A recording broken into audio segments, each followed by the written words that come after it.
I've been attached with the feeling of now waking up with you by my side.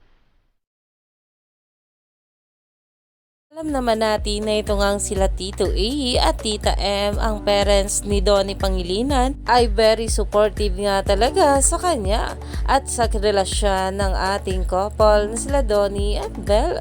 Pero ito na nga guys, ang post ng ating Donnie Pangilinan sa kanyang social media account na meron nga siyang larawan dito at ang caption na "Smile muna bago mabaril", #Roja. At talaga namang napakomento nga rito itong si Mami Maricel na ayon nga rito, "Liam, hay naku, malapit na ako magsugod dyan sa Roja."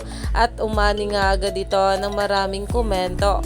At ayon nga guys sa mga bulala, "Sige Boss Emil, awayin nyo pa si Liam, lagot kayo kay Tita M."